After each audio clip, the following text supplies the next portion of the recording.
This is StratNews Global. I'm Amitabh, Revi, and on the gist today, we're looking at the Israel-Hamas conflict and the implications for the region and the world.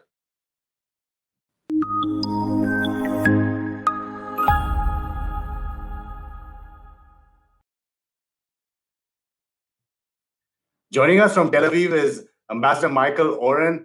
He's been a former deputy minister at the Israeli Prime Minister's office, a former member of the Knesset, and a former Israeli ambassador to the US, apart from being a multi-bestseller on the New York Times, an author. Ambassador Dr. Michael Oren, thank you so much for your time. Pleasure to be with you. Thank you. Ambassador, even this morning, there were sirens that were warning of Hamas rockets coming into Israel, southern part of Israel. What's the situation now? Because it really seems like deja vu again with this conflict. It certainly does seem like deja vu again, and I think that the Israeli people have just about had it. This will be the fourth round of fighting with Hamas in the last 15 years. So the rockets keep falling on southern Israel.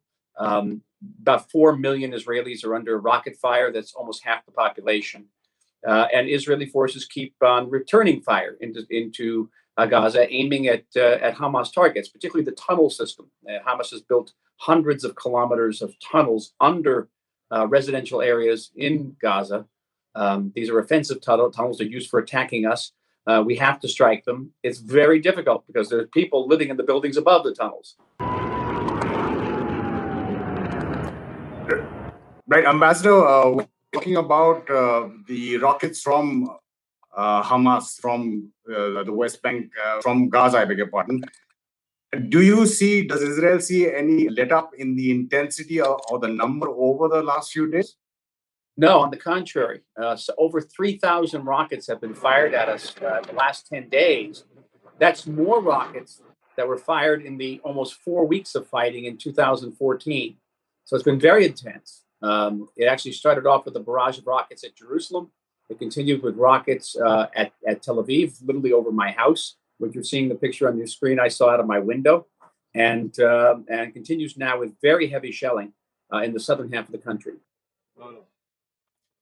So, Ambassador, like Prime Minister Netanyahu has said, there doesn't seem to be any possible ceasefire anytime soon, right? Well, the pressure is mounting on us from the United States and from parts of the international community, but the Israeli people are very determined to continue this fight until Hamas is paralyzed. And Hamas will have to think twice for many, many years to come before firing rockets at us again. So the aim is to degrade both the military capability and the personnel of Hamas so as to not have a similar situation in the near future? Listen, our options aren't very good. We could send our army in and, kick out Hamas, but many, many thousands of people would die. And at the end of the day, who would take control over Gaza? Nobody really wants Gaza. But we could also try to create deterrence. That's our goal here, is to create a situation where Hamas leaders in the future will think many, many times before shooting at us again, because they know that they will pay an incredibly steep price for their aggression against Israel. Ambassador, you said one option is that still an option? It's not really an option. It's a possibility, and there are Israelis that favor it. But it means really sending an army of 70,000 men, maybe some women, into Gaza, going house to house and cleaning out Hamas. And again, the Israelis who would be killed doing that would not be coming home. Many Palestinian civilians would be hurt, perhaps killed, because Hamas uses them as human shields. And then at the end of the day, we have to have a morning after scenario, what to do with Gaza. Really, nobody wants it. And it'd have to be rebuilt at a tremendous cost to the international community. So it's an option. It's just not a particularly good option. The best option is to try to deter Hamas and hope for a time where the people of Gaza will say, okay, enough. We don't have to live like this. We can actually look forward to a future for our grandchildren and children. We don't have to live from war to war. When you talk about it being an option, not a very good option, ground troops, there was in fact official notifications on Twitter or other social media which suggested that the ground troop offensive had begun, and then that was withdrawn. Subsequently, there was a lot of talk of how the media was used possibly to fool the Hamas leadership and then take them out. How is it seen in Israel? Well, I think that the government and the military have denied that. They said it was an honest mistake. It was a mistranslation of a word from Hebrew to English. Okay. But I think the majority of Israelis would agree with me and say, listen, and any tactic that gets that results in a major blow to the Hamas leadership is okay by us. And we have enough problems with the international press publishing very terrible, unfair, libelous lies about us. So, at one time Israel used the international press against Hamas, I personally don't have a great problem with it. When you talk about what's really happening on the ground in terms of the political reality, again, some analysts would say both in Israel and within the Palestinian side, there's been a lot of uncertainty, changes about the domestic political reality, elections, no elections. Israel itself is trying to cobble together another option. What is the political dynamics? Because sometimes that is blamed for both sides upping the ante. Yeah, I think it's an excellent question. I think on the Israeli side, we've had a political crisis that's gone on for more than 2 years now, with 4 rounds of elections that have proven to be inconclusive.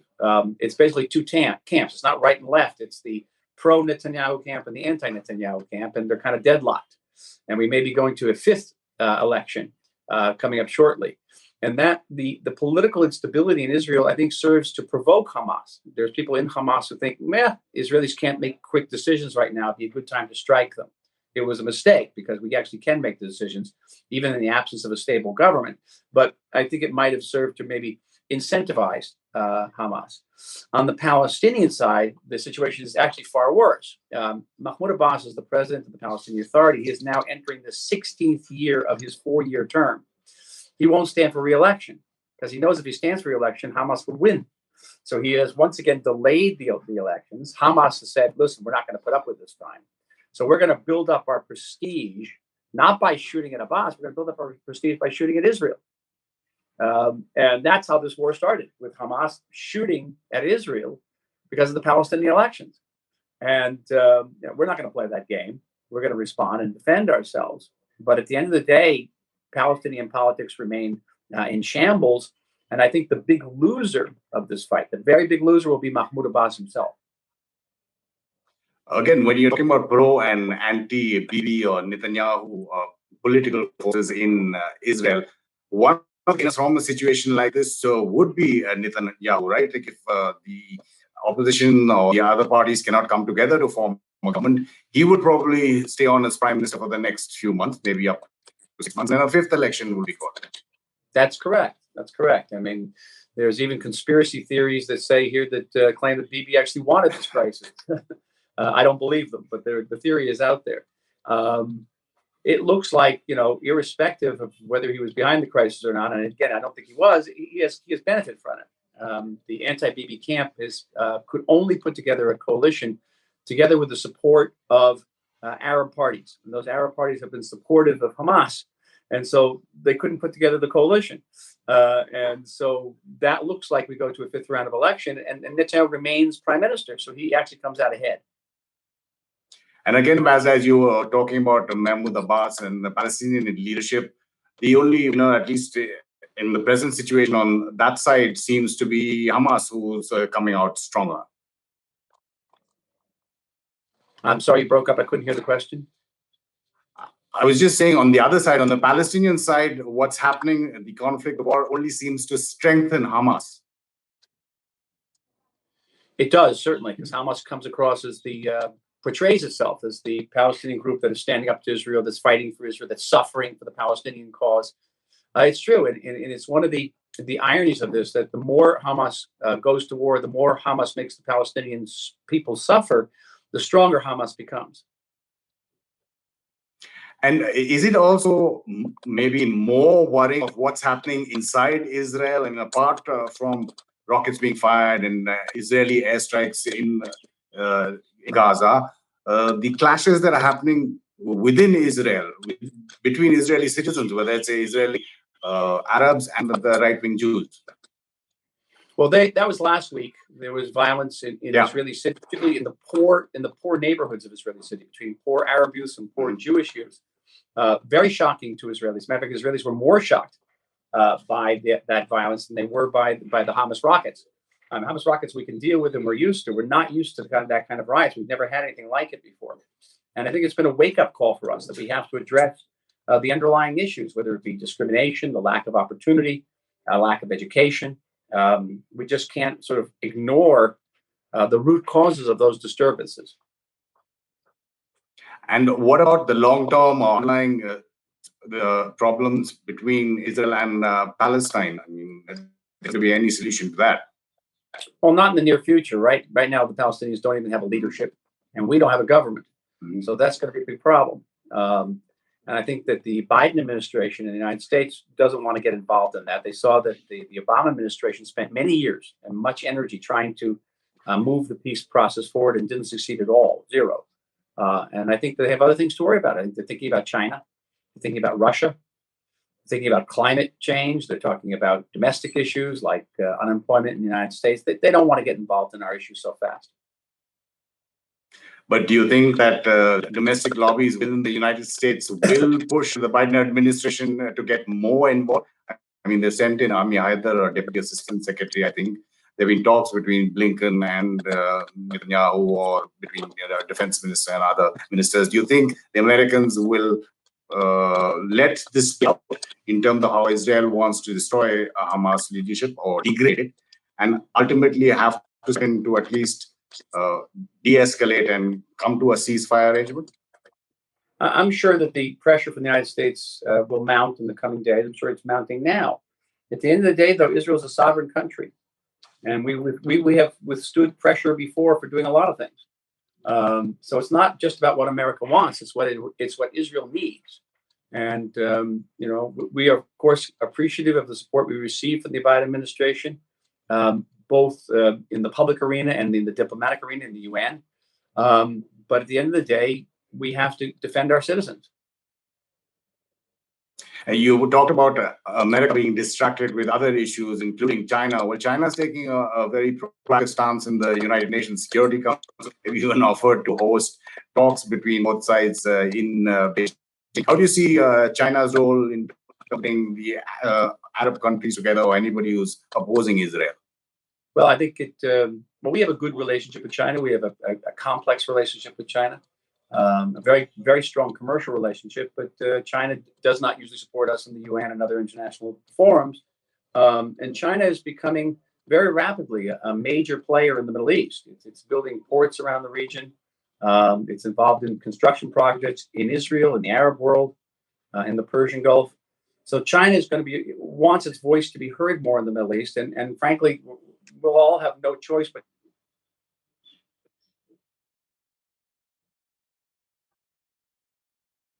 Right. We seem to have had some issues. If you can hear me now, Ambassador. I lost you. Yeah, just if you want to complete that thought, and also where does it leave the other countries in the region and the so-called Abraham Accords? Okay, well, I said earlier that China is becoming a major player in the Middle East, and it wants its voice heard, and we're going to have to hear that voice. The Abraham Accords have withstood the pressures of this campaign so far.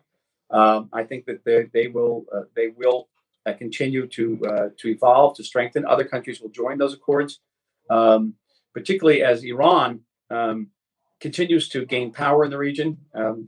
Arab countries look to us as their ally to defend them against Iran. So how much of a role do you think Iran has in the current conflict escalating? A very big role. Iran is the major backer of Hamas. It is the sole backer of Islamic Jihad. It's another terrorist group in Gaza firing rockets. And Iran is willing to fight Israel to the last Palestinian. A conflict with Gaza helps distract Israel from its efforts to prevent Iran from transforming Syria into a forward base against Israel. It distracts Israel from its efforts to prevent a renewal of the Iran nuclear deal of 2015. Iran has a lot of interest in having this conflict go forward.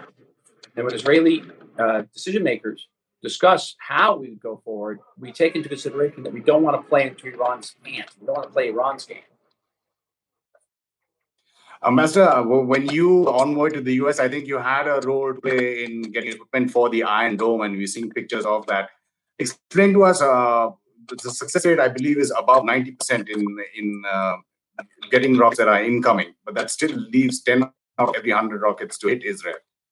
It does, and the terrorists know that if they fire 50 rockets, that Iron Dome will only be able to, take down a certain number of them. So yes, we are still being hit by rockets. 1 out of 10 do get through. Iron Dome also creates what we call the disproportionality, where there are relatively few casualties on the Israeli side, but much more on the Palestinian side, because Hamas is hiding behind that population, and Hamas doesn't invest a single dollar in civil defense. There are no bomb shelters in Gaza. There's no air raid sirens in Gaza. Nothing. They don't care. And it's not that they don't have money. They got plenty of money to dig tunnels and make bunkers. They don't have any money for a bomb shelter. So, we're up against that. And so the international press is hitting us on disproportionality. But it's, of course, it's wildly unfair. Just wanted you to elaborate on that because, the technology that Israel uses in comparison to what Hamas is, those rockets which are fired, which are not even nowhere near precise. This disproportionality question, even when a building which houses media companies like AP and Al Jazeera are hit, the Israeli authorities have said it's because Hamas has offices or targets in those buildings, but no proof has really been given of that. Well, I don't think we're going to give a lot of proof. These are intelligence sources, and I don't think we actually have to give proof. It's clear that Hamas operates within densely populated areas. It operates under neighborhoods. It operates in civilian buildings.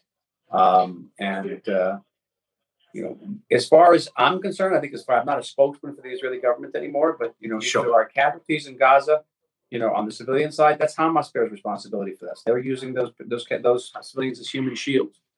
We had a case a couple of days ago where we bombed a tunnel system, and it turned out the Hamas had built tunnels under houses, and some of the houses collapsed and killed civilians. Does that mean Israel killed them? Did Hamas kill them?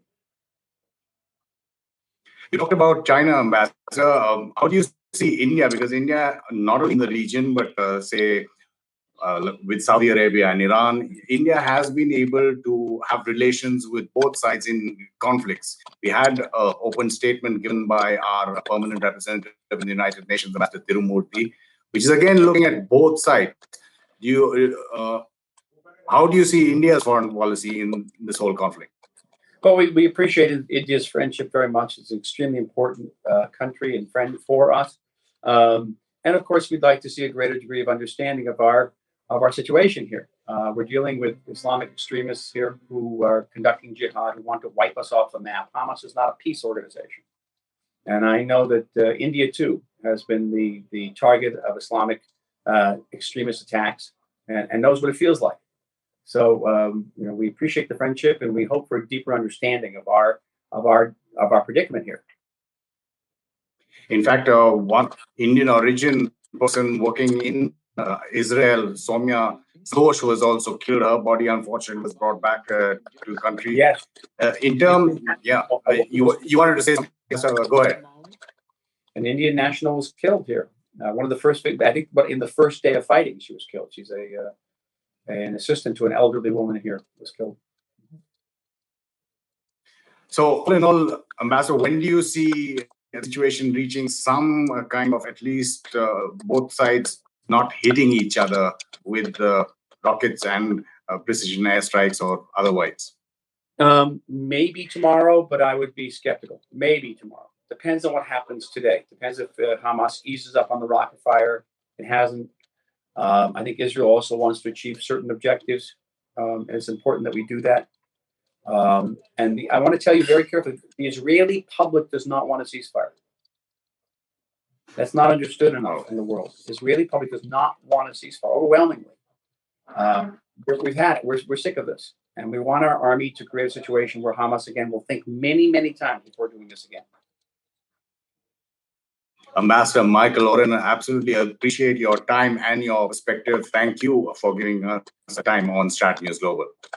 Thank you to all our friends in India. Be well. Be very well. Take care. Stay safe. Bye. And just a reminder to all our viewers, you can get all the latest, both in terms of news and analysis on our social media handles. Do follow them on Twitter, Facebook, and Instagram. To help us financially, you can help support our kind of journalism by going on to our website, StratNews Global, and do also click on the bell icon on YouTube to get notified when we put up videos, whether they are live or premieres, and also subscribe to our YouTube channel. This is The Gist on StratNews Global. I'm Amitabh.